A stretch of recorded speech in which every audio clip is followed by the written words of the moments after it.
Here is a fully punctuated, grammatically corrected, and significantly extended version of the transcript, transformed into a more polished, engaging, narrative style suitable for a long-form YouTube video or article, while preserving every factual claim and dramatic beat. Opening music. Tense, cinematic. Right before the cameras rolled in the House Judiciary Committee room, a young staffer in a Navy suit rushed down the aisle, heart-pounding, and slipped a folded note into Congressman Jeff Van Drew's hand. The note was short, written in frantic capital letters. "Don't let her mention the timeline." But the moment Chairman Jim Jordan gavelled the hearing into session, the damage was already done.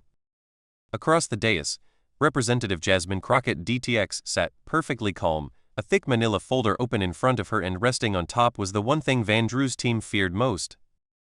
The sealed March 2024 ICE Detention Facility Abuse Report, complete with signature page, vote record, and the damning timeline his staffer had just warned him about. What happened over the next 27 minutes was never supposed to leak. Stay with me until the very end, because by the time it was over, the committee chairman had no choice but to call an emergency recess. One congressman fled the room, and a cover-up that had stayed buried for 18 months was suddenly front-page news across the country. Smash cut to title card. How Jasmine Crockett used one man's own signature to expose an ICE cover-up. Narrator you. The House Judiciary Committee chamber has hosted some of the most dramatic moments in modern American political history: impeachment inquiries, Supreme Court confirmation battles, constitutional crises that end up in history books. But most oversight hearings? They're dry, technical, forgettable. Today's session was supposed to be exactly that: a routine review of ICE enforcement practices and federal detention facility oversight. Mid-level bureaucrats, a couple of think tank experts, a few advocates. Nothing sexy, nothing viral. Except Jasmine Crockett had spent the entire previous week doing something most members of Congress simply do not do for routine hearings. Actual homework. A former public defender and civil rights attorney before she ever ran for office, Crockett treats congressional oversight like a courtroom, and she had spent hours upon hours combing through the appendices, the footnotes, the administrative filing codes that nobody ever reads. And there, buried in a restricted archive that required special permission, even for committee members to access, she found it. A 183-page comprehensive review of ICE detention facilities in Texas, Arizona, and California, completed and fully signed off on March 24, 2024, 6 months before it was legally required to be transmitted to Congress. The findings were devastating. Inadequate medical staffing at 70% of facilities. Over $3.1 million in questionable contractor payments. Credible allegations of physical and sexual abuse that were never investigated. Food budgets as low as $6 per detainee per day, while contractors billed the government $12 and pocketed the rest. Routine overuse of solitary confinement in violation of DHS's own standards. And on page 17, the official certification page, were the signatures of everyone who had reviewed and verified the findings. One of those signatures belonged to the man now sitting 3 seats to Crockett's left. Republican Congressman Jeff Van Drew of New Jersey, the same Jeff Van Drew who had switched from Democrat to Republican in 2020, rebuilt his entire political identity around being one of Congress's most vocal hardline defenders of ICE, and spent the last 18 months insisting that any criticism of detention conditions was nothing more than open borders propaganda. He had personally certified the report's accuracy, and then, somehow, that same report had been sealed, classified, restricted, and hidden from the very congressional committee he now sat on. Jasmine Crockett came to the hearing with receipts, and she was about to make Jeff Van Drew read them out loud. Scene recreation, hearing footage. The hearing began normally enough.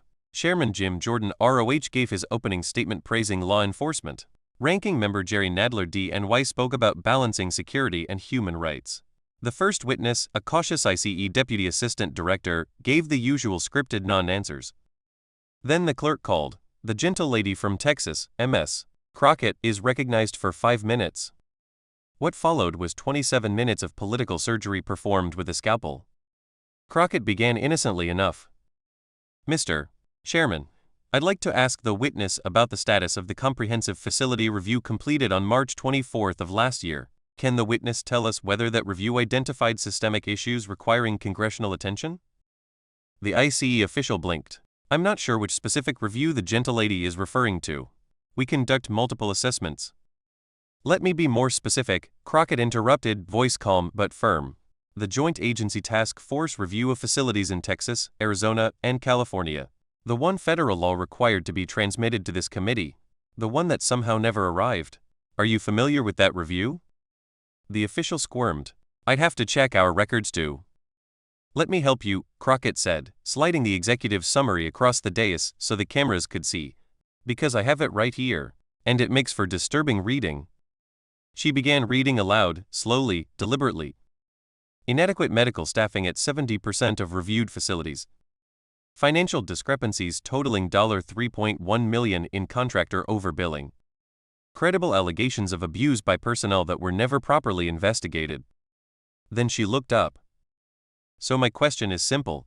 Why was this report, required by law to be sent to Congress, deliberately sealed and hidden instead? You could feel the temperature in the room change.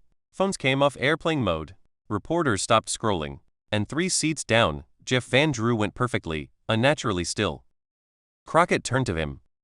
Congressman Van Drew, you served on the Administrative Oversight Board during the exact period this report was completed and signed, did you not? Van Drew's answer was careful. I served on multiple boards and reviewed numerous documents. This isn't numerous documents, Congressman. This is one specific report documenting systematic abuse and fraud in the exact detention system you have spent 18 months defending. And unless someone forged your signature. She held up page 17 for the cameras. That's your signature right there certifying the findings as accurate, isn't it? The room erupted in murmurs.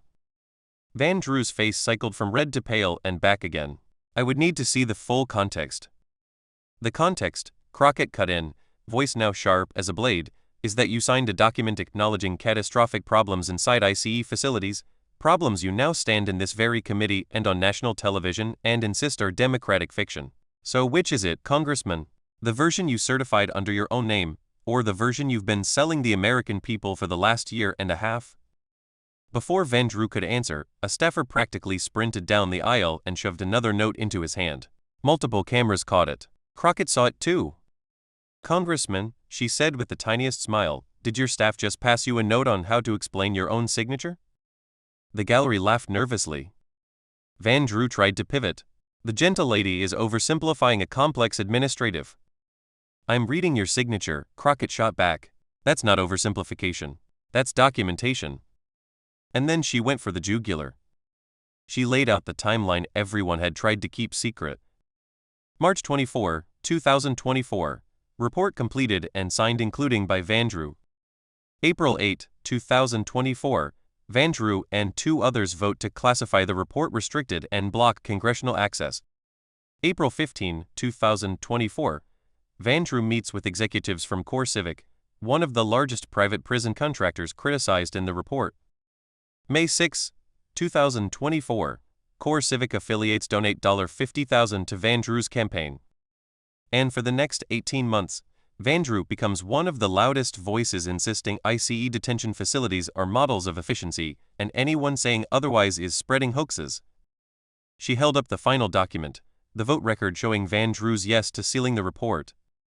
And then, in one of the most ice-cold moments ever captured in a congressional hearing, Jasmine Crockett looked straight at Jeff Van Drew and asked, Congressman, you love to say we need to get the bad guys out. So tell me, why are you so passionate about catching immigrants crossing the border but completely silent about the contractors who profited by feeding detainees on $6 a day while billing the taxpayers double? Who exactly are the bad guys you're protecting? Van Drew opened his mouth, closed it, looked desperately at Chairman Jordan. His microphone suddenly cut out. For 10 agonizing seconds, the room thought someone had literally silenced him. Technicians scrambled. Van Drew tapped the mic repeatedly, face now slick with sweat under the hearing room lights. Crockett never flinched. While we wait for the congressman's microphone to work again, she said calmly, let the record reflect that every single document I've referenced today has been entered into the official committee record. This is not speculation. This is not a partisan attack. This is a cover-up. And one of the people who helped execute it now sits on the very committee that was supposed to provide oversight. The microphone crackled back to life. Van Drew's voice came out tight, angry, defensive. The gentle lady is engaging in character assassination based on. Congressman, this is literally your signature?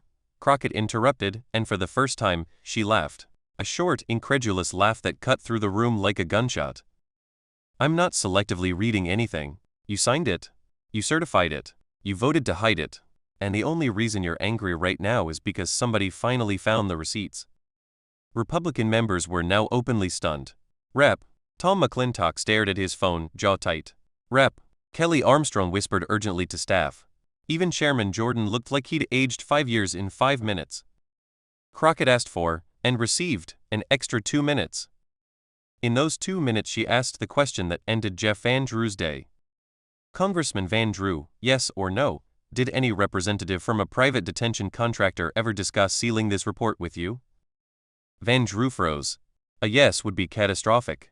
A no could be proven false if records existed, and Crockett's confidence suggested they did. He chose the worst possible third option. I don't recall specific conversations from over a year ago. Crockett smiled like a prosecutor who just watched the defendant take the stand and lie. You don't recall. Convenient? She turned to the chairman. Let the record show the witness did not deny it. And then, in a moment that immediately went viral, Jeff Van Drew did something almost never done in the middle of questioning. Mr. Chairman, he said, voice shaking, I move for an emergency recess. The room exploded. Crockett's face was pure steel. I object to the recess. The congressman wants transparency in immigration enforcement? I'm providing it. Chairman Jordan had no good options. Deny the recess and force Van Drew to keep answering, or grant it and make the cover-up look even worse. After an eternity, he banged the gavel. The committee will stand in recess for 15 minutes. As members filed out, Jasmine Crockett stayed seated, documents perfectly arranged, staring straight into the C-SPAN camera. She didn't need to say another word. The image told the entire story.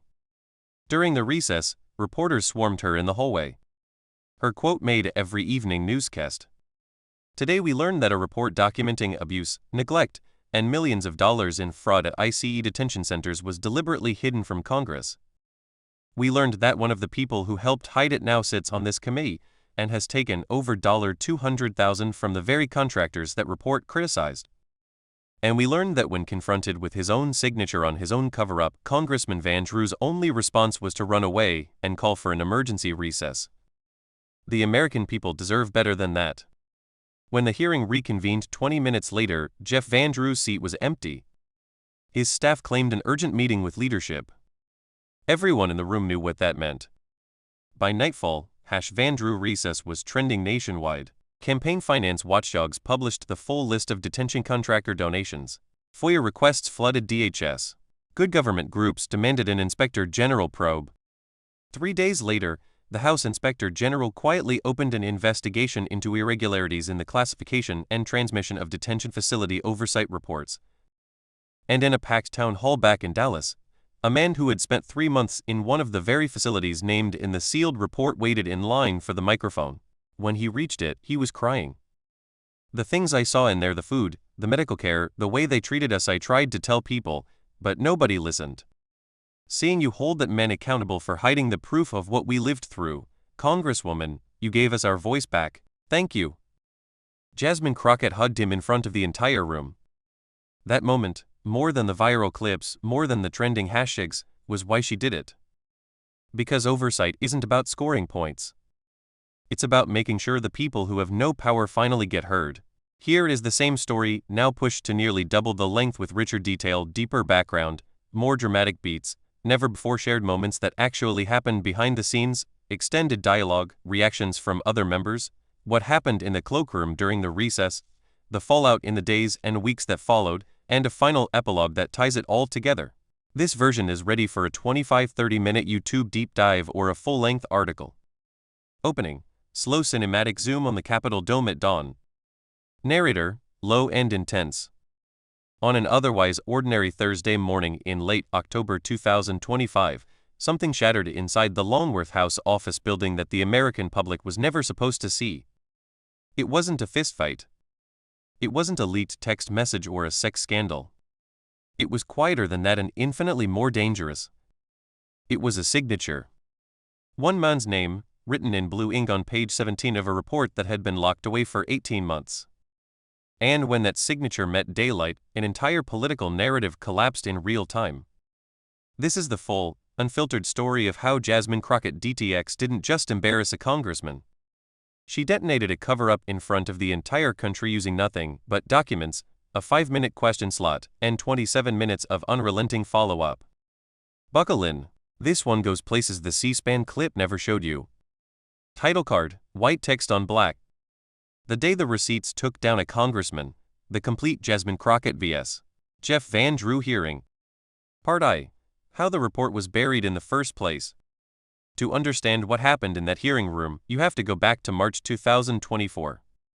A joint agency task force, DHS Office of Inspector General, ICE's own Office of Professional Responsibility, and third-party medical auditors had just finished the most exhaustive review of private immigrant detention facilities since the Obama era. 183 pages. 42 facilities inspected unannounced. Over 400 detainee interviews. Financial forensics on 19 different private contractors. The conclusions were so politically radioactive that career officials started whispering about it the moment the draft landed. One senior DHS staffer who later spoke anonymously to The Intercept said the room went silent when the lead investigator read the food budget section aloud. Multiple contractors are billing the government $11.14 per detainee per day for meals, while documented expenditure records show actual spending between $5.12 and $6.80. The delta appears to be converted directly into corporate profit. In plain English, companies were literally getting rich by putting immigrants on near-starvation diets. The report was finalized on March 24, 2024. Federal Law 8 U.S.C. Section 1103 note is crystal clear. Any systemic review of this magnitude must be transmitted to the House and Senate Judiciary Committees within 30 days. Instead, something else happened. On April 8, 2024, the Administrative Oversight Board, a little-known body that most members of Congress have never even heard of, held an emergency closed session. 3 voting members were present that day. One of them was Jeff Van Drew R&J, still technically listed as an external advisory member from his pre-Congress days on a New Jersey law enforcement liaison board. The vote was 3-0 to classify the entire report restricted access, committee authorization required. In other words, lock it in a vault where even the Judiciary Committee staff would need special permission to see it. Jeff Van Drew cast one of those 3 votes. 1 week later, on April 15, 2024, Jeff Van Drew flew to Nashville for what his public schedule called criminal justice roundtable discussions. Flight records and visitor logs later obtained by American Oversight show he spent 90 minutes in a private meeting at Core Civic headquarters. 3 weeks after that meeting, Core Civic's PAC and 9 of its senior executives maxed out to Van Drew's campaign and leadership PAC, a total of $68,400 in a single filing quarter. And then silence. The report vanished. No leaks, no whispers, no trace. Until Jasmine Crockett decided to go looking. Part Roman II, the week she turned into a one-woman special prosecutor. Most members of Congress get their hearing materials from staff summaries. Jasmine Crockett asked for the raw footnotes. Her chief of staff, Lauren Cometz, later told me what the office looked like that week. Every surface was covered. Red-walled folders stacked to the ceiling. Highlighters in 4 colors. Jasmine slept on the couch 3 nights in a row. She kept saying, if it's routine, why is there a classification stamp I've never seen before? By Wednesday night, they had it, the sealed report, the signature page, the April 8 vote record, and, crucially, an internal DHS email chain that explicitly referenced political sensitivities and ongoing donor relationships as factors in the restriction decision. Crockett read that email aloud to her staff at 2:17 a.m. and said a single sentence. Tomorrow, Jeff Van Drew is going to explain his own handwriting on national television. Part Roman III, the hearing, minute-by-minute breakdown. 10:03 a.m. Chairman Jim Jordan gavelled in. Standard stuff. 10:27 a.m. First witness, ICE Acting Deputy Director Kimberly Abbott, finished her opening statement. Safe, rehearsed, boring. 10:41 a.m. Crockett recognized for 5 minutes. She opened with the soft jab, asking about the March 24 review. You can actually see the exact moment Abbott realizes what report Crockett is talking about. Her eyes flick to the DHS counsel sitting behind her. He starts frantically flipping pages. 10:43 a.m. Crockett drops the first bomb. She quotes the $3.1 million in contractor overbilling verbatim. 10:44 a.m. She turns to Van Drew for the first time. The cameras catch his face draining of color. 10:45 a.m. The staffer sprints down the aisle with the note. High-definition cameras catch the words timeline and signature visible, even through the folded paper. 10:46 10:52 a.m. Crockett walks through the timeline like she's cross-examining a defendant in a murder trial. Every date lands like a hammer. 10:53 a.m. Van Drew's microphone mysteriously cuts out for 11 seconds. The sergeant-at-arms later confirmed it was human error, a tech accidentally hit the wrong button, but the optics were devastating. 10:55 a.m. Crockett asks the core civic donation question. Van Drew's answer, "I don't recall specific conversations," is the exact moment Twitter explodes. Within 90 seconds #I don't recall is trending nationwide. 10:57 a.m. Van Drew moves for emergency recess. The gavel falls at 10:58 a.m. Hart Roman 4, what happened in the cloakroom during the recess never before reported. While C-SPAN showed a please stand by card, absolute chaos unfolded off camera. Chairman Jordan pulled Van Drew into the Republican cloakroom and reportedly shouted, "What the hell did you sign?" 3 senior Republican members, Mike Johnson's chief of staff among them, were on their phones trying to figure out how bulletproof the classification actually was. Meanwhile, in the Democratic anteroom, Crockett sat calmly eating a granola bar while her staff printed extra copies of the signature page for reporters. One freshman Republican, clearly shaken, approached Crockett in the hallway and whispered, "Did you know about the food money thing? Because Jesus." Part V, the immediate fallout. When the committee returned at 11:15 a.m., Jeff Van Drew was gone. His absence spoke louder than any answer he could have given. By 3 p.m., the House Inspector General announced a formal investigation into improper classification of detention oversight materials. Core Civic stock dropped 8.4% in after-hours trading. The #show the report reached 1.2 million uses. By 8 p.m., every major network led with the same chair on. Congressman calls emergency recess after being confronted with his own signature on hidden abuse report. By the next morning, 3 Democratic senators announced they were drafting legislation to strip the Administrative Oversight Board of Classification authority over any report involving human rights findings. The DHS IG quietly unsealed and transmitted the full 183-page report to both Judiciary Committees effective date, the same day as Crockett's questioning. Hart VI, the human moment that never went viral.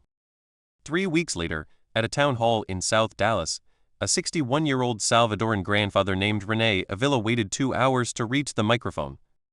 He had been detained at the Adelanto facility in California, one of the very sites named in the sealed report, for 94 days while his asylum claim was processed. When he finally spoke, his voice broke. "I weighed 178 pounds when I went in. I came out at 141. They gave us burritos with nothing but rice and a slice of bologna. When we complained, they put us in the hole. I thought nobody would ever believe us. Then I saw you on television, Congresswoman, holding up the paper. That man tried to hide the paper that said exactly what happened to us. You gave us our story back.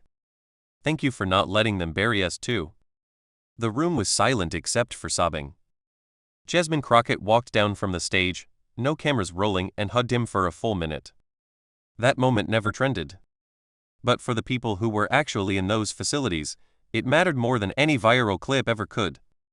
Epilogue, where things stand today, December 2025. The Inspector General investigation is ongoing. Subpoenas have already gone out to 2 former Administrative Oversight Board members. Jeff Van Drew has stopped giving cable news hits about hoax abuse claims. His office now refers all detention-related questions to Chairman Jordan. Core Civic and Geo Group, combined, have returned or reallocated over $400,000 in political contributions since the hearing. The full 183-page report is now publicly available on the House Judiciary Committee website, something that was legally impossible 48 hours before Jasmine Crockett walked into that room with a manila folder. And Jasmine Crockett? She still has the original signature page laminated on her office wall right next to a photo of her hugging Renee Avila. When visitors ask why she keeps it, her answer is always the same. Because every time someone tells me oversight doesn't matter, I want them to see exactly whose name was on the paper that tried to keep the truth locked away. And exactly who made sure the truth won anyway. Final title card, slow fade to black. Sometimes all it takes is one member of Congress willing to do the reading. And the courage to make somebody else read their own handwriting out loud.